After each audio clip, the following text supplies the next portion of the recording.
Hello, gorgeous people of Earth.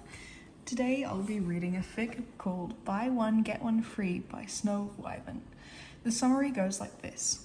Inko has always had space in her heart for a child in need. Perhaps the Lord in the Woods should have thought of that before he targeted her family. Let's go. When Izuku is just 4, sweet and lovely, with eyes like new sprouted leaves, he vanishes.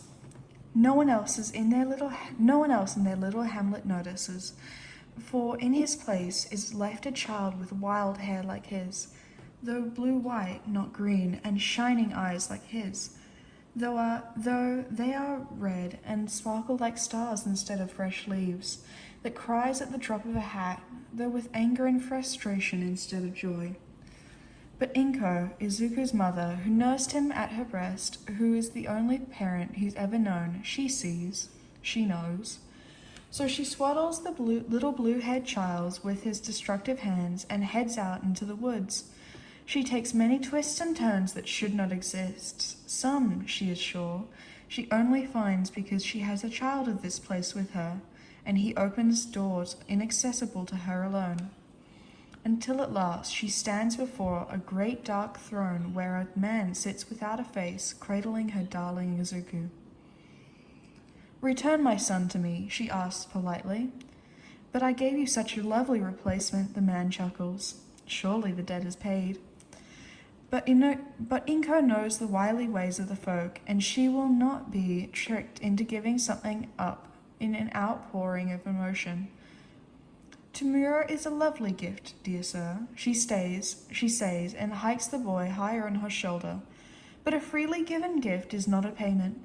I did not agree to hand my son away, and I am here to ask for his return." "Ah, my dear lady, you speak the truth, and you've come such a long way. May I know the name of one so bold, so dedicated?" But Inko knows the secret traps the folk twist with their words, and she will not be fooled.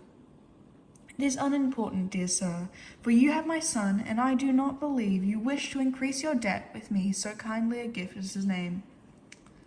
At that, the man grows angry and demands to know what ground she has for such an accusation, but she weathers his rage with strength and a clutch of a tiny hand at the back of her shirt.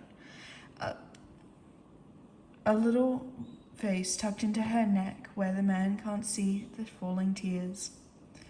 "It is simply the truth, gentlemen mine. I have not offered my son for the taking, and there is no price you could pay to make me change my mind. And so, as long as you hold him, there is a debt where he should be at my side." The man growls but relents and sets Izuku at his feet. "Fine then, a wager? Hardly a challenge for one such as you. If you win, you take home your son. If you lose, the debt is repaid, and I am no more beholden to you." Inko knows she would likely get no better deal or chance than this, and so nods. The man grins and waves his hand, and in a moment Tamura has vanished from her side. A second Izuku appears at the man's feet, identical in every way. "Surely a mother's love as strong as yours will best this challenge easily," the man laughs. "Simply choose your son and take him home. In either case you will end up with a child, my debt repaid." And Inko smiles, for surely it can't be as easy as all that. She steps forward and heaves the child onto each hip and turns to leave, stumbling a little bit under their combined weight. The clatter of the man on the throne makes her glance back to see him risen to his feet, anger twisting his features. "What is the meaning of this?" he demands. "That is not our wager." Inko smiles. "Why, I am simply taking back my sons, of course. My child, true-born, and my gift-given child. Surely one as esteemed as yourself would not retract such a beloved gift already accepted." The man falls silent, veins popping with rage, but Inko knows the rules of the folk, and she knows that he cannot break his hospitality. So she leaves that clearing in the woods and returns through secret, twisting ways, two warm weights on her hips. The cottage is warm and bright when she returns, and she sets the boys beside the fire, and as she goes to touch up the salt lines, the horseshoe. She warns Tamura not to touch the metal shavings atop the mantle and the lintel, and then she sets to making dinner as the blue-white leeches back into Tamura's hair, and Izuku grows ever more excited at the prospect of having a brother.